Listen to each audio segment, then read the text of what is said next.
আমারে বানাইছে বন্ধু কোন মাটি দিয়া, আমারে বানাইছে বন্ধু পচা মাটি দিয়া।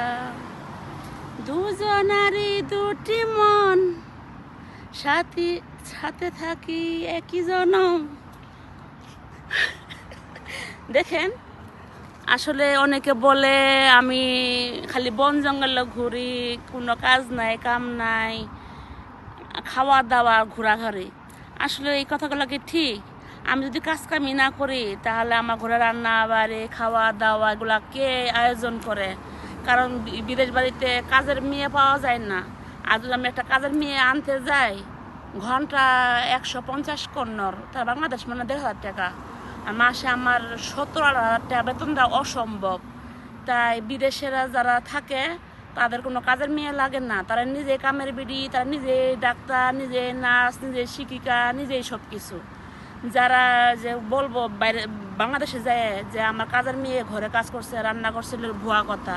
কারণ বিদেশে যারা থাকে তারা নিজেরাই কামের বিড়ি, নিজেরাই কাজের লোক, নিজেরাই চাকরি করে।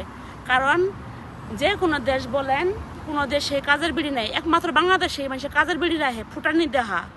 বাংলাদেশে মানুষ ফুটানি দেহা, কাজের বিড়ি ঘর মুছি দিয়ে যা, কাজের বিড়ি কাপড় ধুয়ে যা, কাজের বিড়ি রান্না করে দিয়ে যা। কিন্তু সুইডেনে বাইরের দেশে কাজের বিড়ি লাগে না, কারণ নিজেরাই কাজের বিড়ি। আর বাংলাদেশেরা হুইয়ে বুয়ে খাইতে খাইতে পেটে ভুড়িও নামে, গোদাও নামে। এই লেগে বাংলাদেশে কাজের বিড়ি লাগে। নিজের পরিশ্রম নিজে করি খা, 2 টাকা বাঁচলে নিজের পুকুরে থাকে। বাপের টাকা পা, স্বামীর টাকা পা, হয়ে হয়ে গাও ভাষা। ঠিক আছে, ওইলে না করি নিজের কাম নিজে করেন, কাজের বিড়ি কাজের বিড়ি হ্যাঁ কইতে পারেন যে কাম যদি না করে তা খাবো কি?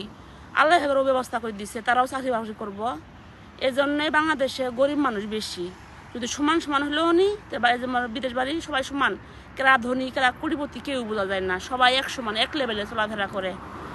ঠিক আছে, সবাই ভালো থাকেন।